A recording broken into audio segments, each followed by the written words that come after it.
Today's sponsor of the Vision Quest podcast is 920 Hat Company. Leather patch hats are in, and 920 Hat Company is here to hook you up with your very own custom hat. All patches are lasered on top-grade genuine leather and on popular brand hats like Richardson and FlexFit. Whether you're looking to show off your business or want a one-of-a-kind hat for yourself, 920 Hat Company can do it all. All the hats are handcrafted right in the Fox Valley, but worn across America. With over 500 hats in stock, they guarantee fast turnaround times. Honestly, Liam, looking at these hats, solid, right? Yeah, they're pretty. I like them. I like that patch itself. Oh, yeah. I mean, one-of-a-kind stuff. I know his name's Trevor.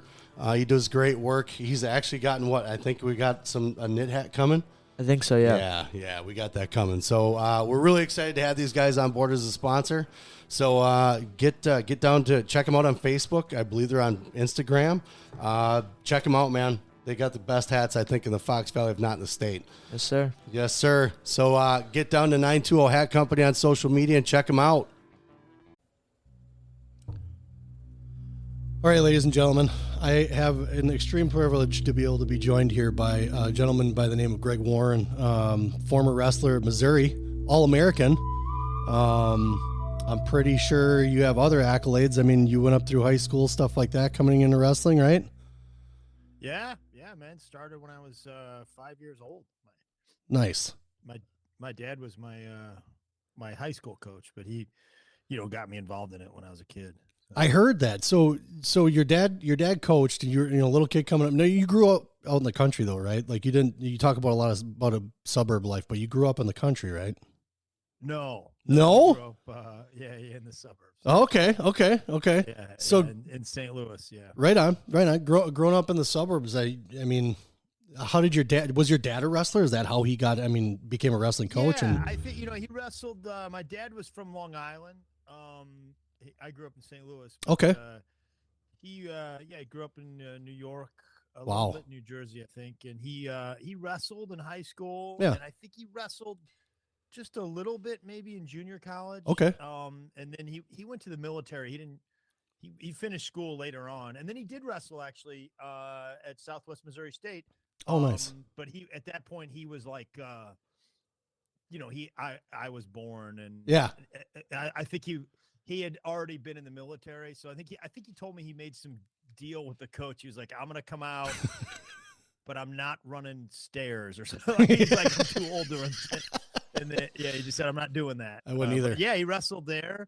And I think he was I think football was more of his sport. He played in the Air Force, which he was stationed over in Germany after, for 4 years. Wow. And that was a big deal, I guess, playing in those European leagues. Yeah. And he played with a lot of NFL players at the time.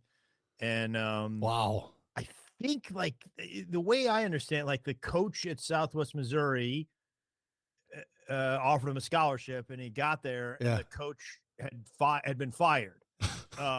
Yeah. So there was like another coach, and my dad was like, I'm here. And the guy's like, well, I have no idea who you are. Oh, man, I got a kid, I got a wife, and I don't, and I think they asked him to wrestle, and he did that. So nice. So with the career that he had, he just stuck with it, and obviously he introduced you into the wrestling room. What was your first impression of wrestling when you first got into it? I mean, it's so far back, I don't remember. I was around it. I was around my dad's teams and stuff like that. So sure, it was just kind of part of my life. But I think, I remember wrestling. I don't remember a lot up until when I was probably like, 8 years old. I remember that. Sure. It was like, okay, it's competitive and you want to try and win and stuff like that. But, yeah. Early on, I think we were just kind of out there screwing around. Yeah. Well, obviously. There was a kid, I think I remember there's this kid named Greg Montgomery who was really tough. And I remember I was sick, and we went to this match, and I drew that guy or whatever. Yeah. It was back when they had it was like a dual meet at night, and my dad, he was like, hey, you're sick, you don't have to wrestle. But sometimes, it was sort of a lesson in mental toughness, which I'm sure my mom did not appreciate at the time. Most don't. I wrestled this kid and won and felt bad. I was feeling sick, and I think at that point my dad was like, "All right, this kid can go." Yeah, he's got a little bit of. I think he was happy, and I'm sure he was. My mom didn't speak to him for a few days. Yeah, I have lots of conversations like that with my wife too about our son. But it's interesting though how you don't. Like when I was a kid, I came up in a little club called Mat Rats here in town, and I was wrestling with some of the guys that did way better than I did. I stopped my junior year of high school. I focused on soccer. Yeah, I was a soccer player. The guys. Oh, yeah, my brothers played. Yeah, they were good. Yeah, it was great. I always got made fun of by the football guys. This is soccer hat here, man. This is our new MLS team here. Nice. Yeah. And I haven't, honestly, when MLS first came out, there's a coach that was in Neenah, Wisconsin here. His son went to Virginia. And he actually was on one of the first teams. He's on DC United, and those guys were like top of the world when they first came out, And that was Chris Kellerman. His dad was Coach Kellerman in Neenah, and he coached there forever. They won everything. Couldn't beat him, couldn't do anything. But that was kind of like my gift was soccer. But I tried wrestling because my brother did it, and then I kind of went through high school. I think I felt like it was an expectation. But it wasn't really. I think I just put that expectation on myself. But I coming up in wrestling like that, as far as like being a kid, I had a lot of fun. And that was like you hear about that now, especially with Ben Askren and those guys. They want them to have fun. Yeah, I love hearing Ben talking about that. Yeah. It's because, I mean, you think. Them out. Exactly. Because a lot of it falls on the parents. Really, it's not really the coaches. The parents are like, come on, you got to do this. And you don't got to. I mean, I have some memories. I mean, I was good as a kid, especially. Because my father was a coach, I was around it, and I do remember some kid that I like. We were in like a group of 3, and this was later on. This was probably like middle school years. Yep. And this kid's dad was right there, just yelling at him the whole time when I was wrestling him, and just yelling at him for losing. Yeah. It's sometimes it's not. There's something about wrestling where if this guy's like, I was just better. There was nothing that he could have yelled at him all day long. This could have tried everything he wanted that day, but I was just better. I wrestled longer. I knew more stuff. Yeah, and he wasn't helping at all. And I remember just thinking, my dad could be pretty tough on me, but he didn't cross certain lines. And I remember like, thank God my dad's not like this kid. Yeah. This kid's dad. It was just screaming at him like it was his fault. It was like, nah, man, it's probably your fault for not starting wrestling earlier. You're an idiot. So, like you can do whatever you want, but I'm pretty good at this by now. Yeah, exactly. Exactly. And that's we run into that too, especially just beginner kids coming in. A lot of times it's nice to see a room that puts the good guy with the guy that's not as, the kid that's not as good, and they kind of teach them, and you actually start to see growth in an athlete that way too. It's kind of fun watching as far as that goes. But so middle school is pretty successful, but you had to have, as far as getting into high school, I mean, state championships, and trust me, I didn't stalk you too much. So I won state my junior and senior year. Nice. Okay. Okay. Were any of those like, were they tough matches for you? Were they something where you were doing good enough? Yeah, I probably didn't have as much confidence throughout my whole career as I should have. Sure. I think I was a little. I know I'm a little OCD, and I think some of that probably got in the way back then. Yeah. And you get superstitious, and you just So, anyways, my junior year, I remember there was a kid named Mike Scheller he was like a senior. He was big and he was good, and I wrestled him in the semis. And I remember thinking, this is probably not going to go well, but I remember just like, I wrestled a lot in the summer at this junior college, Merrimack it was called in St. Louis. The coach there would just let me hang out all the time. Nice. And I just picked up stuff. It was a lot of fun. They just had open mats. Yeah. And everybody would show you things. And it was almost like a social thing, but it was just where I hung out all summer. Yeah. And I had picked up like a couple, like a cheap tilt. And I was never a guy that went, that could throw a lot, but we just would screw around with throwing dummies. So I remember we go, like, he takes me down, I think, off the whistle, man. And I get out, and then we're going like out of bounds, and I just tossed him. And I didn't get any points for it, but I just tossed him, and I was not a guy that could throw. Yeah. And I sailed him into the out of bounds. And I remember thinking, that was pretty cool. Yeah, you're like, all right, I'm gonna have fun with this. And then I got on top of him. And the other thing that they had taught me that summer was a cheap tilt. You know, just a little tilt. And it was I love it because it was like, you screw around with it a couple of times in the summer just for fun. Yeah. It's like, I'll never use this. And then you screw around, and then you use it against, guys in practice. And you fail with it, or check it out. Yeah. And then you're like, okay, in a match, but against a guy that you're beating 12-0, you're like, I'll just do this. And then you find yourself doing it in a real match that matters. Yeah. And you're like, wow, there's some transformation happened. I think that's one of the most beautiful things about wrestling. It's like, now I know how to do this thing, and I can use it. Yeah. And it was back then, it was a 1 count for back points. Back in the mid 80s. Yeah. And so, man, I got on top of this guy, and I just started racking up points. Tilts. And I was scored like 15 points off a tilt. As a 1 count, you just got to hold. Yeah.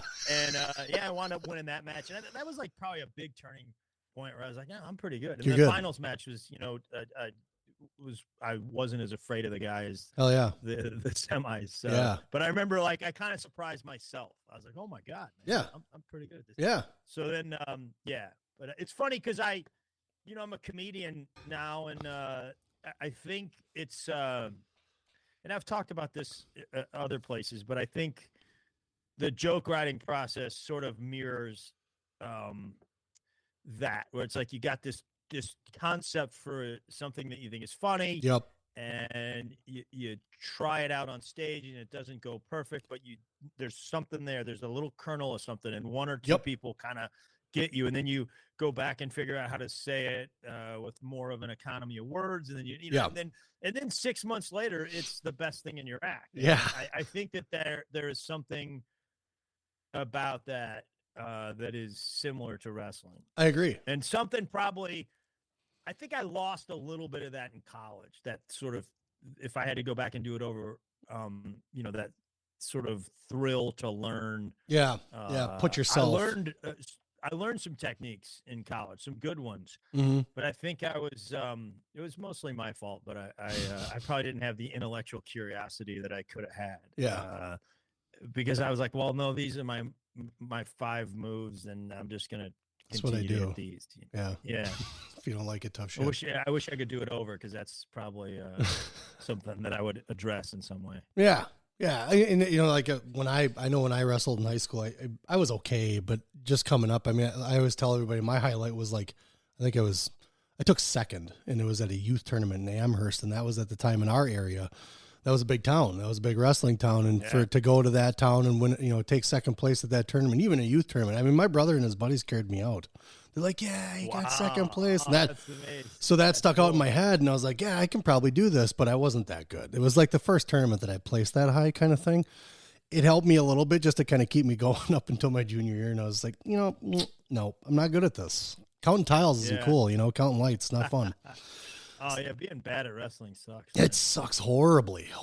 So it's like when my son started to wrestle and he was good, I was like, man, he's good. Like I don't think he's gonna be scared of this, and he kind of noticed that right away. And he's been doing it. He's been doing it since he was 5. So. Oh, good. How old is he now? Fifth freshman year. He's 15, 160 pounds. Ouch. Wow. It's fine. I took him out east for a couple. We travel all over. I had a dual team, stuff like that, but I'm trying to ingrain that in him too. The whole learning, he's thinking right now, I got these moves, Yeah, it's man. Like, no.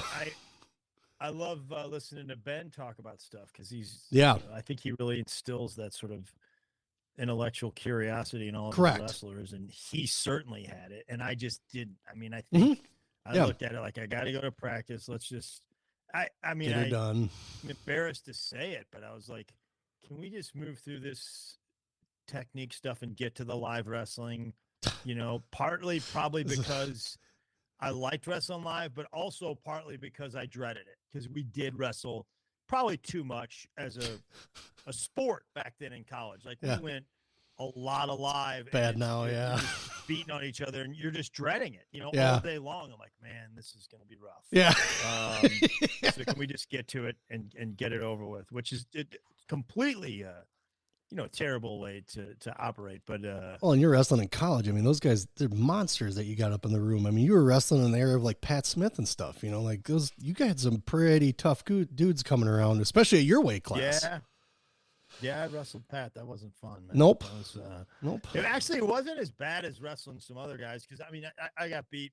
I think it was in the finals of the Northern Iowa Open. Okay. And I think it was my senior year, junior or senior year. Okay. And he was younger, but he was you're just too slow. He's a step ahead of you on everything. You know, and he basically had that, him and his brother, that sort of almost like down to your knees, high crotch. Yep. The low single, of course, and a head snap. Yep. And they all sort of worked in conjunction with you, and you were always off balance. Yeah. But it wasn't like I was tired or beat up. I was just. It's a technicality. I was just slow. I was behind him. Yeah. Half a step. Finally, I think midway through the third period, I'm getting worked, but I was like, we're on our feet. I'm like, just underhook the guy and try to slow him down a little bit. That's the best thing I could do. But buy some time. There were some other guys that I wrestled where I was like that. I physically was beat up. Yeah. Yeah. I read somewhere there's a guy that you wrestled where he was a guy that you knew you were going to get worked by. I can't remember what his name was, but you knew you were going to get worked by. And then I think you did something to him and your coach looked at you and you're like, you just pissed him off. That was Krieger. That's right. Yeah. Krieger was, he was a 2-time national champ for Iowa State. Yeah. Maybe second twice or something. He was real good. And I think coach, kind of had me all fired up to wrestling. He's like, I don't care who he is. And then Krieger, I think he was a little hurt, and he was just cruise through the match and win 8-4 or whatever. And I got a leg Suzeski on him in the second period, and I started cranking that thing hard. And man, they had to stop the match, and I went over in my corner, and Roper did go. He's like, Warren, I'm not sure I would have pissed this guy off. and then he did, man. At that point, it was like, no, we're not getting. Now he's gonna punish me, and it was a beating, no doubt. But I still remember his coach was one of the Bannock brothers. Oh, Ed. I think it was Ed. Yeah, I think it was Ed. Yeah, I remember that year. I think I was just a sophomore, and I qualified for nationals like on a wild card. Yeah, and I was like, walk into the bathroom and Ed Bannock is like, hey, you're that kid from Missouri, right? Tough on top. I was like, yeah, that's me. He was like, man, go out and score some points for the Big 8. It was kind of cool to have Ed Bannock say that. Definitely. That was one of the guys I looked up to. Remember who you are. Right? Yeah, especially like that. I mean, that was my brother and I think, looked up to the Brands brothers. We had a sweaty attic. We had a mat up in the attic, talk about wanting to die. And we'd be wrestling in the off season up there. And I was not in, like, my brother and those guys, they buried themselves in the sport, soccer was another one he played, but I was on a different level than him kind of thing. But man, watching the Brands brothers, he would want me to wrestle him like the Brands all the time. I couldn't do that. I was not, that was too high paced, man. Killing people. I mean, there's very few people that can wrestle with the intensity and just the pace that those guys wrestle at. Yeah, I mean, nothing on the planet like it. I think I did it. I mean, it's easy to do that when you know you're way better than a guy. Sure. That's easy. Yeah. But I think against, like, I did it one time against my coach, who was a workout partner of mine, and he got me. I think he did it on purpose, but we were practice partners for like 4 years. And was right in my weight class, and he was he took fourth in the country behind Nate Carr, Kenny Monday, and Roger Frizzell. So he was really tough, and he was a very physical, and he kind of wrestled a little bit like, he didn't quite have the pace that the Brands did. Yeah, but he would wear you down. Just that tenacity. Oh, yeah, so. But one day in practice, late in my senior year, like I think he was trying to get me pissed off because we almost got into it, and somehow I just got emotional. Yeah. And I wrestled with reckless abandon that whole practice. Yep. And I beat him like I've never beaten him before. And I think it was, I wondered, like, did I always have that in me? Yeah. Where'd that come from? Is there something I could have done to access that more? And is that what those guys are doing? They're just accessing some level of emotion that, because I didn't think about being tired. I didn't care because I was like tears in my eyes and I was mad and angry.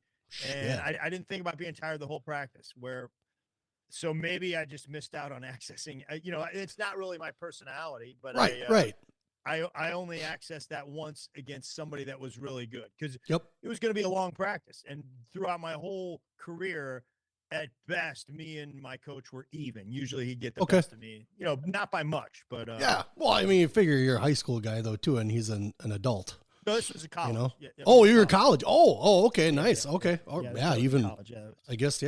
So my like Coach Wes Roper. Yeah. Did you whisper in his ear like when you're wrestling, like I'm gonna kill you? Like were you kind of at that point? No, I didn't do that, but I was doing like I was like taking him down, and then when he tried to get up, I'd push him, and kick him a little bit, and that's fun. Just because, it was not something, and it wasn't. People hear this and like, that's your coach. I'm like, no, you gotta understand, we were also workout partners at that time. So there was once you stepped over the mat, it wasn't like that. Right. But yeah, I think he did that on purpose. In retrospect, he's like, let's see if Warren can access another gear. But those guys, the brands wrestled like that every match, all the time, all the time. Like they were angry or they wanted to kill you. Yeah. And watching the documentary on those guys that they talked about, it was nonstop. And I think that's what my brother wanted too. But those guys, it didn't matter what they were doing. Everything was a competition. If you shot a gun, they shot a bigger gun. If that kind of thing, like what is going on, man? Like I'm not competing with you. I guess I'm just lazy. Me too. I tend to take, a lot of life off. Yes. Yeah. Right. No kidding. No kidding. Just to get a grip. I don't know if I want to be invested in something all the time, and that's a flaw, I would imagine. But for some, it's my flaw. Yeah. Well, I mean, I guess unless you're Elon Musk and you want to invest in all kinds of crazy shit like Twitter, then you're. I think there's guys like that too, like those guys that are super successful in business. It's like they don't sleep. Everything's a war. They're invested in every moment. Yep. And I respect them for it. Totally. That's like Ben Askren. Like I didn't get along with him forever. Ben's an interesting guy because he, I know Ben really well. Yeah. And Ben's a great guy to hang out with. I'd imagine. I don't think he's intense, but it's a little. So my son goes to his wrestling academy. My son. Oh, cool. Yeah, that's great. So my son goes to his wrestling academy. Now, before he went there, I mean, I was fed all kinds of garbage that you hear people talking about on the side. Ben Askren, this, Ben Askren. So I fed into that. And I got to the point where I was like, you know what? And I actually kind of was mean a little bit. I kind of, because he was in the UFC that I can't remember what the Asian side was that he was on. One? Was it One or something like that, I think? Yeah, One FC, I think it was called. And just kind of watching it. And I came out of a room that was like, and especially in Wisconsin, we're a little more reserved, I guess, when it comes to the wrestling community. So kind of watching him on TV and knowing that he ran like a youth club. But I don't understand that, professional sports fully. So I started to kind of look into him where I'm like, all right, it's a persona. You got to sell yourself and you got to pump up your match or your event that you got going on. So you want people to watch. So like, I kind of understood more towards the end and talking to him more. Like him and I think the thing that came between us is like our personalities are kind of the same as far as how we kind of approach things all the time, or just the way that, the way that we saw stuff. So I didn't always agree because I always thought that my opinion was better, and I was kind of stupid back then. And now learning, you knew more about wrestling than Ben Askren. Totally. Right. Exactly. Right. So then watching stuff on him and talking to other people, like not just in that small, tiny group, I started to understand more and become more understanding of the person that he was. And I was like, this guy's actually super smart. Like he gets things that other people don't. Smart. Yeah. And he also, he's a really good guy, man. Mm-hmm. I remember, Ben would talk trash online or whatever. It's just part of his persona. But I also remember I mean, I'm older than Ben, but I would go watch Missouri matches when he was there. Yeah. And, there's 90 kids lined up to get their autograph with Ben Askren. Yep. And he is Totally talking to every one of them and is being so cool to every one of them. All that crap that went on between us, he took my kid out to U.S. Nationals. I couldn't go. Oh, yeah. Usually I go everywhere, and I do whatever and try to go. I didn't realize that you had a feud with Ben. I probably wouldn't have come on your podcast. Yeah. Years ago. Okay, good. Yeah, this is. Yeah, I think I heard him talk one time about there's some areas that are extremely complex in wrestling, right? And the tendency is to be like, well, let's just avoid that and go back to the basic techniques that I'm good at. Yep. Whether this thing it's too complex, and I tend to do too much of that. Sure. Where it's like, I think in wrestling, I was like, instead of getting into the mix and figuring it out, it's going to take a lot of time to figure out. I'd be like, no, I'm just going to go back to this thing that makes a little bit more sense to me. Yeah. Yeah. You should probably lean into those problems a little bit. I do it somewhat, I've learned to do it with joke writing a little bit, where it's like this topic.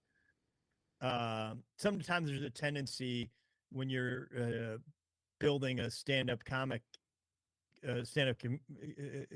act is, okay, let me, I have this idea. Mm-hmm. And right away I can see what's funny about it. Sure. Okay? Yeah. And then I have this idea and I think it's a good idea, but I can't quite find the execution. Let me just skip over that one. Yep. And that's wrong. What you want to do is lean into that and just keep hammering on it. And maybe it's 6-9 months later. Yeah. If you believe something's funny in there, you'll find it. And once you do, it'll be one of the best things you have. Yeah. And I wish maybe I would have applied some of that to wrestling.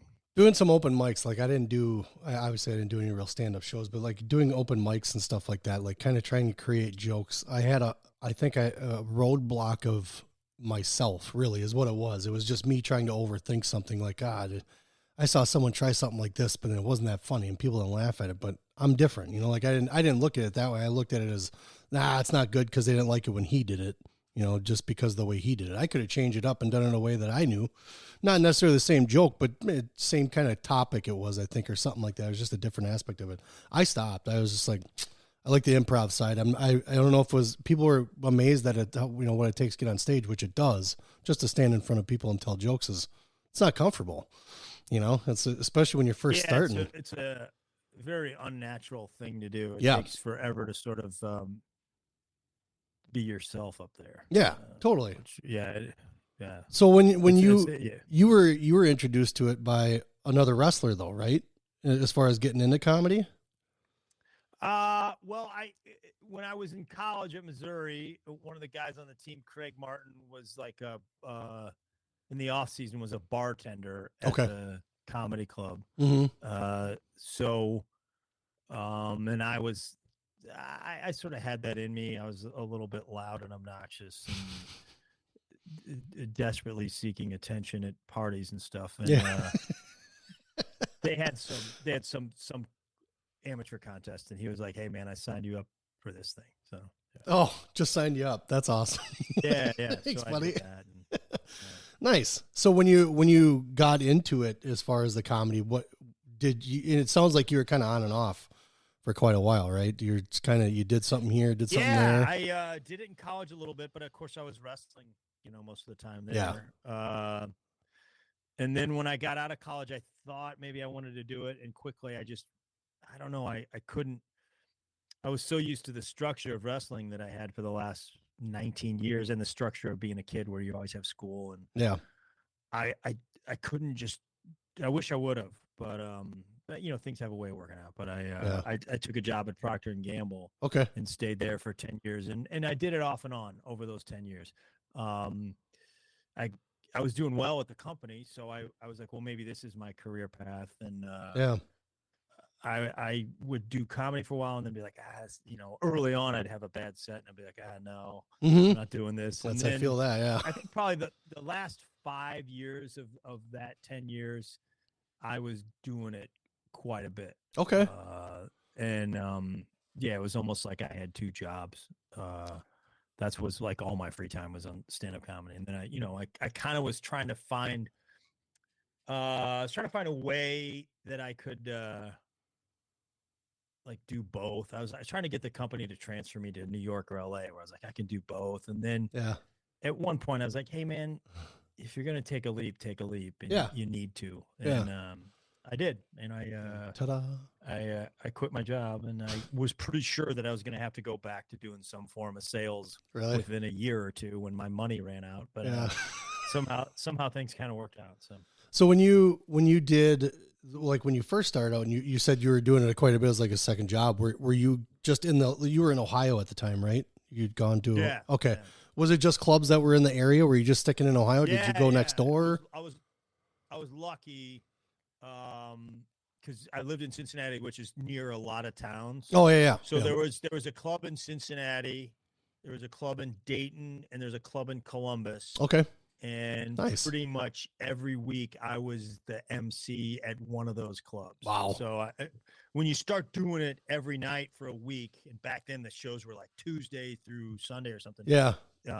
Wow. Cramming it in. It's a whole other level of competency. You're like, oh man, because back when you first start, it's like I get to go to the open mic night on Tuesday. Yeah. Then we'll see you next Tuesday, and it's like, at this point, once you do 9 shows in a week, you're like, wow, man, I am getting a lot better really quickly. Yeah. Well, so do you notice that, like, as far as, you say from wrestling too, you notice something like with that throw, you're like, oh man, this worked out pretty good.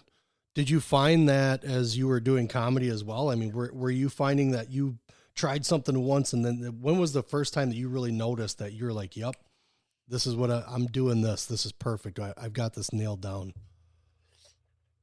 It's a good question. It's a long time ago. So sure. Well, you've been doing it a while, man. I mean, pretty quickly I knew how to get laughs on a limited amount of material. Okay. Right off the bat, I had my stuff. Yeah. But I think at some point, when you're doing it, especially as an MC, you're just going to have up and downs. People aren't paying attention. Sure. They're ordering drinks. And I had some really, really rough sets. And then I I don't know. I think the club in Dayton was particularly hard. It's called Jokers. And I just had to kind of roll with it. And then, I realized that some shows are going to be horrible. And then I kind of, started talking to the crowd a little bit, which I'm not a big advocate of, but I did that to survive there. Yeah. And then I did, I kind of, for a while there, adopted a little bit of an angrier tone. Okay. Which I think was probably, it made you a little bit more bulletproof on stage. It's not really me. Yeah. So once I became competent, I was like, you're not that angry. Let's maybe, there's still some of it in me, like I get a little bit ranty, and I have a loud voice, and I think sort of the wrestling character comes out for a second.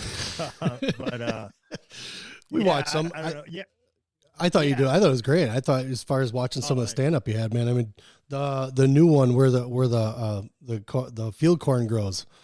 Watched quite a bit of that. That's the new one. Oh, thanks, man. Yeah, no, it's hilarious. It's so, like, coming from a comedy standpoint, it's like just watching guys do their thing. Like, I still sit back and just look at it, and it's like, God, that is the number one that anybody I watch is just usually funny anyways. I'm not one of those guys that just sits back and watches just every single comedy guy that's out there, but I've gotten a track of who I like and kind of the styles that I like, but watching them too is like, man, they are good at this. And it's always fun to watch guys who put things together like that. Just same thing as in a wrestling room. It's fun to watch a kid putting something together that he'd been working on for 2 weeks, 3 weeks, 6 months. I don't even care how long it was. Oh, it's great, isn't it? Bam, nails it. It's like, you almost, even as a dad, just watching the guy in the room, because Ben's got these facilities where the parents can sit in the area. They got a glass window that you can watch into the wrestling room with the kids, right? Like where the babies cry. The NICU. Can Should I take a little break real quick? You go. You got. Yeah, that's fine. Go right ahead, man. I'll be right back. Yeah, it sounds good. Sounds good. So we're talking to Greg Warren. Greg Warren, comedian, former wrestler in Missouri. Take this moment to pause and just talk about Snap-Down Designs. Snap-Down Designs, my gear of choice as far as who I get, what I get. Dylan down in Georgia. Those guys are on Instagram. They're on Facebook. They're on email them. You can contact us. Gear is great. I have their shirts. I have their gear. It's some of the best stuff that I've had. That's, on the smaller side of the market, and these guys do good work, especially customer service. So get to snapdowndesigns.com and talk to those guys about your next gear order for your team. Duels coming up, stuff like that. You guys need gear. You need T-shirts for your teams. These guys do it all.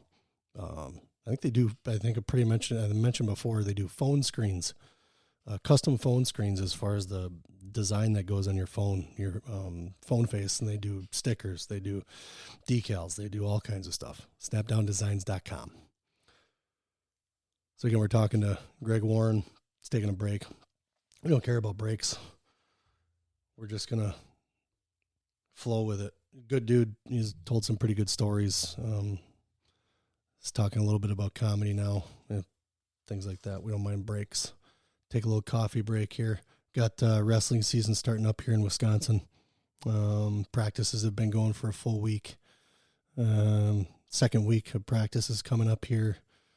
What else we got coming up? There's some some little tournaments or little wrestling events for some of the high schoolers and some of the teams that are around the area that are going to. I know they're starting out that way. Another note, we just had to deal with some backup issues in the old pit here. Had some water coming in the basement, and that wasn't too good. So we had to get some guys in and help fix stuff up, so that way we could keep doing our show down here. Otherwise, it was going to be floating on water, just kind of hanging out in the basement, and that's not good. Not with electronics. We got some cool stuff down here. So, but just having a good time sitting down with Greg. Is a good talk, good dude. Apparently, he wasn't aware that I was not always the best of friends. Was not always the best of friends with Ben Askren, which is okay. Ben's a good guy. I still like him. He's not a bad guy. He's got him and I were just different. That's all. He's a great guy. I had to learn my ways. I came around and I did some investigating and talking to people, because I felt like who I was getting information from, especially at the time. I don't talk to those people anymore, oddly enough. But it's just I was getting information because I think it was another coach that was jealous in what Ben had going on, and kids were leaving the room and they were going to Askren. And as I started to look, yeah, they were. And it's so the progression, wrestling, kids start out knowing nothing. I don't care if you're 10, 15, 16. You're going to go out and get your ass kicked the first couple times you wrestle if you never wrestled, right? So we have clubs in the state, and this is kind of where it started from. So that way we can put some of this away a little bit. But the club that I was at was a smaller club. It was the guy had wrestled before. He wrestled at Eau Claire or whatever, so he had his own club, and we started there. That was really Liam's kind of first start to really good wrestling. And coming up a few years later, nobody really knew about the AWA clubs yet. He had some, but at that point we were kind of just getting into things, and people were already kind of saying, "Oh, did you hear about this club? Did you hear about this club?" I was like, I don't even know who you're talking about. I was so much into soccer when I was younger that wrestling had left my life. It was out. It was gone. My brother went to college for soccer. He didn't wrestle in college, but so wrestling had kind of left. So I didn't know about a lot of these guys coming up. I didn't know about Michael Chandler. I didn't know about Ben Askren. I didn't know about Max Askren, who I'll have on next week. But Max is the best, man. Max is that guy. Awesome. His room, some of the toughest kids in the country in that room. It's one, and that was the other thing. That was the point, that like looking at how these kids were coming out of some of these smaller clubs, they're great for these kids to get a start. It's a good way for them to learn the good technique, not just, in your average little, middle school room or something. These guys had know-all, they had information.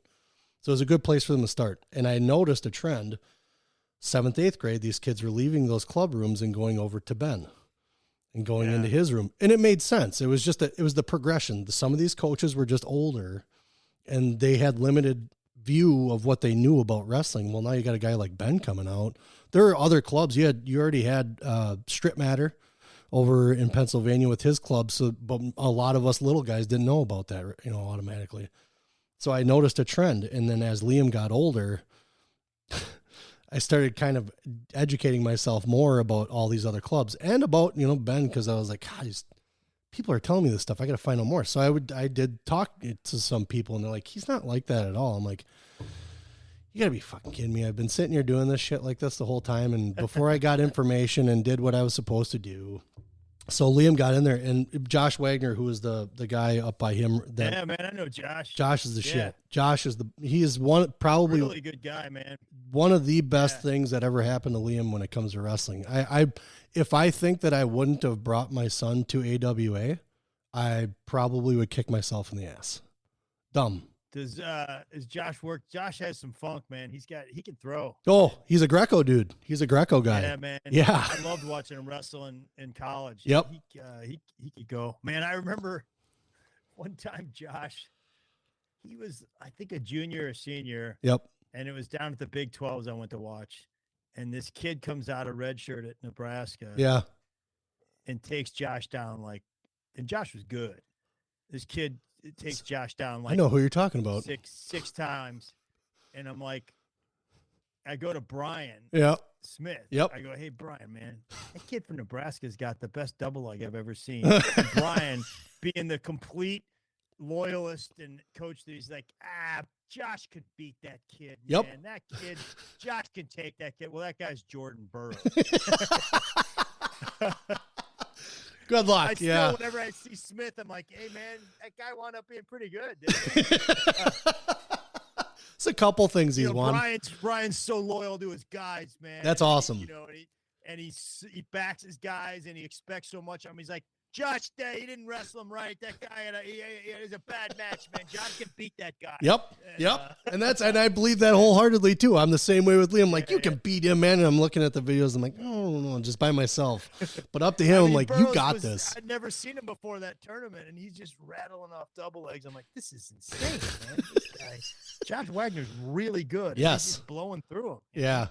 Yeah, Josh's a good dude. And Liam's been up there ever since. We go down by Max and Ben once in a while and stuff like that, but just travel and stuff that we have going on, school and everything. But it's been the best thing that we've done for his sports, athletic. Oh man, if I had a kid and they could get access to those guys, they have a different way. And I don't know all the other clubs. I know right, yeah. Well, and I know Max is a friend, and but it's hard to deny though too. Looking at what they've done. Just with their careers, you know what I'm saying? Oh yeah. Well, their coaching careers too. Look at kids that they have out there in college. Clayton Whiting. Yeah, it's just interesting to hear. Yes, Whiting was at a show. I did a fundraiser for Mizzou Wrestling. Nice. And when I was at Procter & Gamble, I sold Jif peanut butter. Yeah, heard about that. Yeah. I got this a 10-minute rant about why Jif is superior to other peanut butters. And in the middle of the show, I was asking people what can, and Clayton Whiting's, he's a Skippy guy, man. I can't believe it. It hurts. I know. And it's creamy, not smooth. I want to root for the guy, man. I want to root for the guy, but he's a Skippy guy. I took a picture of him and said, this kid's like Skippy. You're a horrible coach. And I sent it to Ben. Yeah. Where did you go wrong here? What are we going to fix this? That's awesome. But yeah, it was my ignorance. It was totally my ignorance. I'll admit that. I don't have a hard time with that. But so knowing what you do with comedy and stuff, and you've incorporated wrestling quite a bit into your comedy, obviously. I mean, you wrestled for a long time. Yeah, it was a big part of my act. Early on, there's not as much stuff in it anymore just because I really felt like I mined as much as I could out of that, which is not true. You can always go back and get more. And maybe I have a different perspective now. Yep. But it's not as big a part of my life as it used to be, obviously. And it's, more of a fan now. But I had a great time talking about it. And it was hard to talk about it. It took me a while to sort of figure out. Oh, really? Because it's sometimes it's the hardest to see the humor in something that you're so close to, especially something like wrestling, which is there's a lot of humor in it, but it was something that I took very, very seriously. So it took me a while. I had to keep sort of scratching away at it, and then I did some fun stuff, some like sketch type stuff with Flo back in the day. Nice. Really enjoyed. Oh, really? Yeah. Did any of those involve Joe? Yeah, Joe and I did all that stuff together. Did you really? Yeah, me and Joe. I mean, we created this. Me and Joe and Bader created this character, Wesley that was really big on yes. for a while. And then I did a movie called Stall Camp with Marcus Hain, who's a buddy of Ben's. And I Joe. saw that. Yep. That was you. I didn't even. Yeah, that's awesome. Yeah, Ben was in that, and yeah, I don't think Max made it in that actually, but no. Yeah, that was fun. I still remember I was just touring, and I was like somewhere in the neighborhood of Wisconsin, and I was like, "Hey Ben, I got to come up and get you, film you for this thing, man." It was fun. Nice. Well, that's cool. I mean, yeah, everybody was cool. We had everybody in that. We had Jake Herbert, and that dude's hilarious. Gable was in it. Wow. Yeah. Holy cow. Yeah, Jaden was in it. Ironman. Sean Vormet. Yeah. All those guys. Wow. Yeah, the wrestling people were really. Tom Ryan was really funny. Yeah. Yeah. He seems like he'd be a character. So the other thing I noticed too is that you do sort of like Jim Gaffigan. He's pretty. Did you start clean with comedy? You're pretty clean in your comedy. No. Yeah, I'm real clean. But I was never filthy, but right. Wasn't blue. It progressed. Yeah, I was probably a little more profane 10 years ago. Okay. Maybe 7 or 8 years ago, and then I was wanted to do late night TV. So true. Very so true. I sort of wrote towards that, and then I had a friend of mine that works at Sirius XM Comedy. Yep. Who's played a lot of my stuff for the years, said, "Hey man, you're really close to being all the way clean. You should go that extra mile and just be completely clean because it'll be more marketable and just for the selfish purpose of Sirius had a channel. They have a channel called Laugh USA where they play only clean stuff. And he was like, man, if you do this, you could get a lot of airtime over there. And I did. And I really haven't looked back. So. Awesome. Yeah. There's nothing wrong with it. It's just sometimes you notice that some guys take one direction. You're just kind of curious as to why. And obviously, I mean, if there's any kind of a market where you can get your stuff out there, you want to be in it. So, I mean. Yeah. I mean, it's sort of, it's close enough to who I am. I mean, there's comics, people love to come up and they're like, well, it's so much harder to be a clean comic. It takes a real comic to be clean. I'm like, you know what? You're wrong. Yeah, right. I agree. With you. Dave Attell is a genius. Yes. He's not clean. Yes. Jim Gaffigan is clean and he's a genius. Yep. Placement. It's just. Yeah, there's room for everybody. I mean, it's the same with politics. I don't talk about politics at all, and there's some comics that do, and I really enjoy their stuff. Yeah, oh, totally. There's a wide range. I mean, we've taken Liam to Jim Gaffigan. I mean, easily, because he loved listening to the whole Hot Pocket thing. That just went off like a hit with wrestlers, especially. Because. But so with what you do and what you do with wrestling, do you ever think that you could take yourself back to a wrestling room and help coach? I mean, I did early on. Okay. After high school, I coached a little bit and helped. My dad was still coaching it. I helped him out. I helped the team out in Houston. And now I'm tempted. My nephew is like 3 and he's looking to maybe get into it. So maybe I'll help out there. Sure. I just honestly, the schedule that I have, I'm on the road like 200 days out of the year. So it's and sort of the best time for people to come out to comedy clubs is wrestling seasons. Always. Nobody wants to really go to see a show in the summer. So really like November through March is when I'm trying to work every week I can. So sure. It's a little tricky. Here's another one. I forgot about this earlier. How did COVID change how you have been doing comedy? How did that change things for you? No, I mean, it changed that during that year. Time. I just did. But you don't notice that you're doing things differently just because of that one transition? No. Well, that's good. No, it's the same thing. Yeah. What do you feel like? What's your response to? And I'll probably make this the last one. We're coming up on an hour here. I'll get out of your hair. But what do you tell people? They walk up to you and they say, "Hey, you're a comedian. Tell me a joke." I hated that. I absolutely hated it. Yeah. I don't know. It depends on who they are. Do you break down and tell them a joke sometimes? Yeah, I mean, I'm not certainly not going to do any of my act for them, but right. There's some of those like brilliant street jokes that some genius wrote. You know, yeah, like there's that I love jokes. Right, so, right. You know that I try to keep a couple of those in my pocket, or not even try. I know a few that I love. Yeah. So yeah, I like a good joke, and even when somebody comes up and wants to tell you a joke, I if it's good, sure. Here's the problem: it's usually not all that well told. It's not that good of a joke, and it's about 6 hours long. It's like, if you want to tell a comedian a joke, just tell them like a short joke. Yep. And they'll love it if it's funny. I mean, I love it. I love a good joke. Real quick. Yeah, real quick. Just give me the synopsis. There's one that I told. It was one of my first ones, and it was about Liam. He was little. We caught him in the shower. It was at the point where we're just kind of giving him the freedom to take a shower, you know. And, hey, here's what you do. You remember what you did in the bathtub? And then I was the one that would check on him because Christina's like, he's a boy. I'm not doing it. I'm like, that's fine. Whatever. You know, it's a guy thing. And walk in, he's in the shower, and he's going to love that I'm telling this. I don't even care. He's in the shower and he's playing, you know, he's got his self pulled out and he's playing like air guitar. And I'm like, whoa, buddy. Hey, you're going to need that one day. You and Jack are going to converge Jack Daniels, and you're going to need him to agree with you one day. Don't do that. Put that down. Put it down.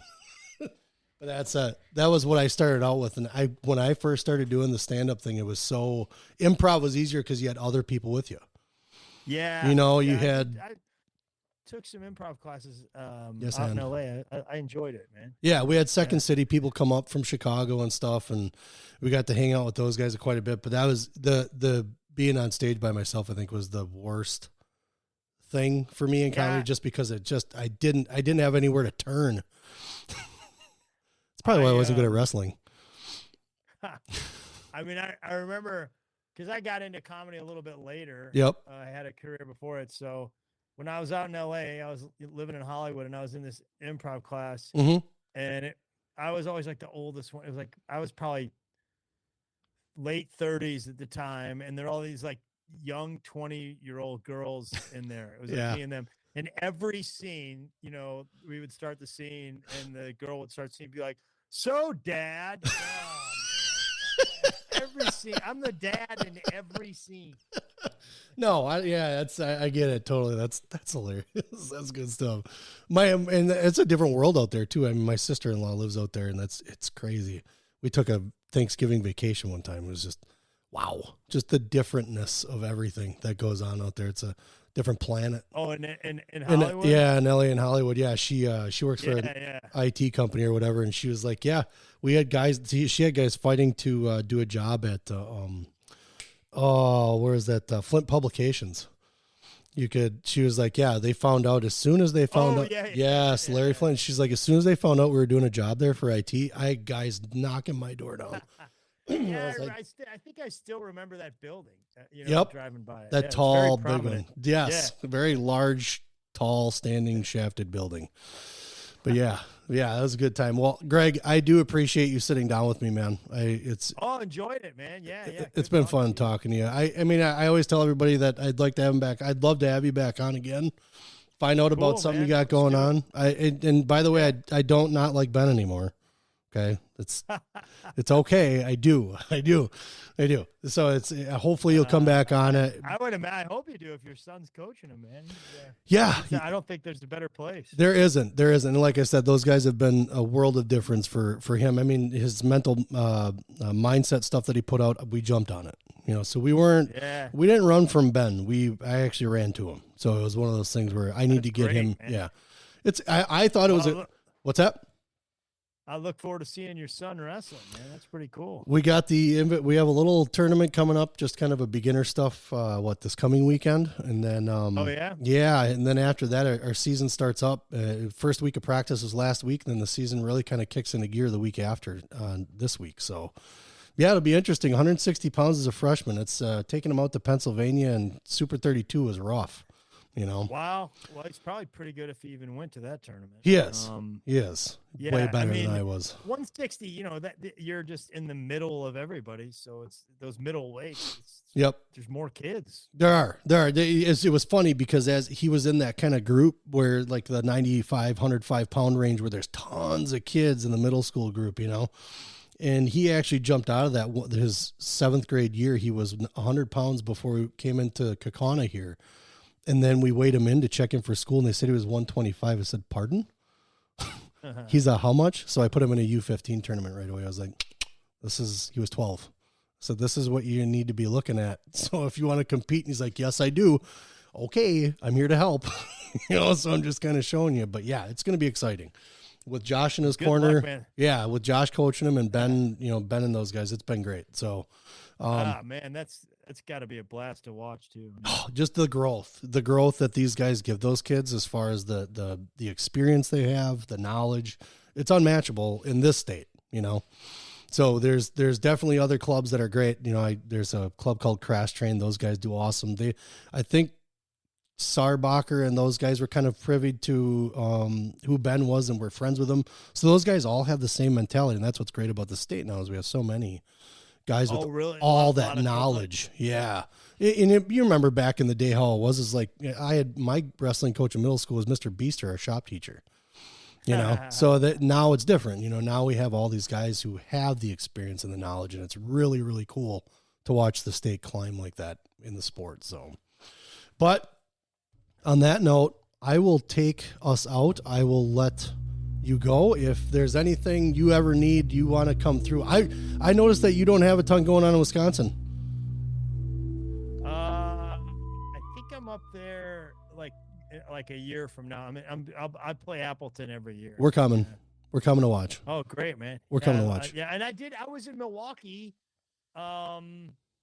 October. I played the Potawatomi Casino. Okay. And, nice. Yeah. Yeah, and it was great, man. Ben and Max were coaching some youth, probably coaching your kids. Probably. But Ben's wife and Max's wife and Ben's mom came out to the show. Well, but, yeah. We're pushing cool you. Place. Potawatomi is a pretty neat place, man. It is. Those casinos they put together, man, they're pretty impressive. It's just the venues they have there, and just it's fun all around. But we're gonna push you. If we find out you got something coming out, you're going. We'll push you. We're gonna get you out there too. Oh, thanks, Brad. Yeah, I enjoyed talking to you, man. Yeah, totally. I really appreciate you taking the time out, and I'll let you go, man. Yeah, hey, good luck to your son. Much appreciated. Hope the season goes well, man. That's pretty exciting. Me too. Yeah, it is. It is. We're gonna have a lot of fun. So, but hey, if you're ever around, let us know. We can tell you where a wrestling match is going on, man. Okay. All right. I will. All right. Thanks, Greg. Take it easy, man. Yeah, you bet, man. Yep. Bye-bye.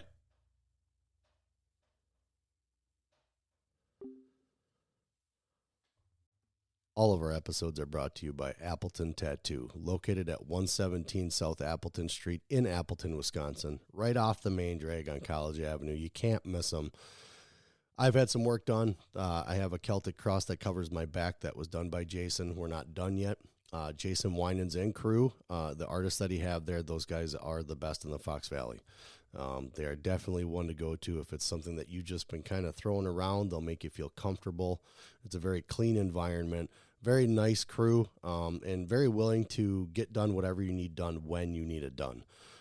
You can message them on Facebook. I know they're on Facebook. You can give them a call at 920-604-8289 and get in touch with Jason Winans and crew at Appleton Tattoo, located again in Appleton, Wisconsin at 117 South Appleton Street, right in Appleton.